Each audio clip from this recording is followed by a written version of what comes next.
आज जरूरत है कि हम राजनीति से ऊपर उठकर पेड़ों की बात करें, जानवरों की बात करें, पर्यावरण की बात करें।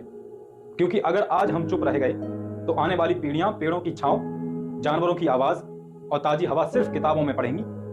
ये कैसा लोकतंत्र है जहां पेड़ बचाने के लिए सजा है कि हैदराबाद के बीचों बीच 400 एकड़ का जंगल काटा जा रहा है। क्या आप जानते हैं कि वहां के जानवर आज सड़कों पर भटक रहे हैं, कुछ मारे जा चुके हैं? क्या आप जानते हैं कि सुप्रीम कोर्ट के आदेश के बावजूद भी इस कटाई को नहीं रोका गया? नमस्कार, मैं हूं मंथन चौहान और आप देख रहे हैं नव भारत नई आवाज। तो आइए जानते हैं उस सच्चाई को जिसे कई बड़े नेता छुपा रहे हैं, क्योंकि ये जंगल उनकी सरकार के आदेश पर काटा जा रहा है। तेलंगाना की राजधानी हैदराबाद के पास गाचीबोली और हैदराबाद विश्वविद्यालय परिसर के आसपास 400 एकड़ जंगल को काटने का काम चल रहा है। ये जमीन एक इको पार्क बनाने के नाम पर उजाड़ी जा रही है, जो करीब 2000 एकड़ में फैला होगा। अब सवाल उठता है कि जब ये जमीन यूनिवर्सिटी की थी तो सरकार ने इसे अपने कब्जे में कैसे ले लिया?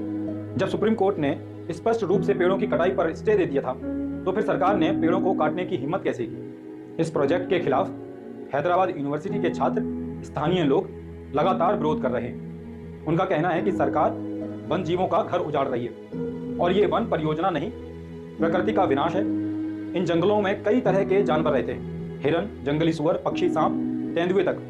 अब जब पेड़ काटे जा रहे हैं, जानवरों के घर छिन रहे हैं, हिरन जैसे शांत जीव अब सड़कों पर भटक रहे हैं, कुछ हाथी रास्ता भटक गए और दुर्घटना का शिकार हो गए, पक्षियों के घोंसले उजड़ चुके हैं, प्रकृति का संतुलन बिगड़ रहा है।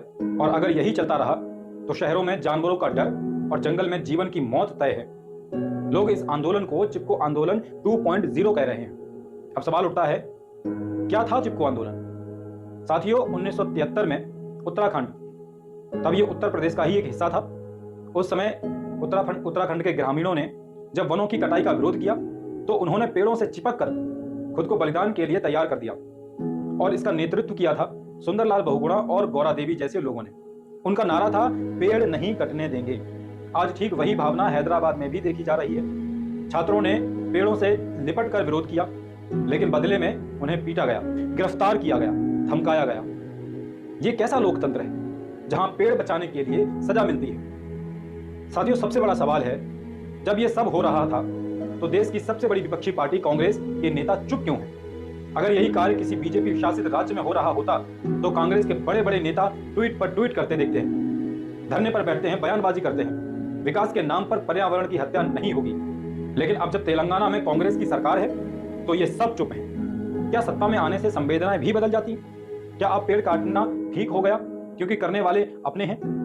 आज जरूरत है कि हम राजनीति से ऊपर उठकर पेड़ों की बात करें, जानवरों की बात करें, पर्यावरण की बात करें। क्योंकि अगर आज हम चुप रह गए तो आने वाली पीढ़ियां पेड़ों की छांव, जानवरों की आवाज और ताजी हवा सिर्फ किताबों में पढ़ेंगी। आप सोचिए, क्या कोई इको पार्क एक प्राकृतिक जंगल की बराबरी कर सकता है? क्या हम ऑक्सीजन के लिए भी अब प्रोजेक्ट्स पर निर्भर हो जाएंगे?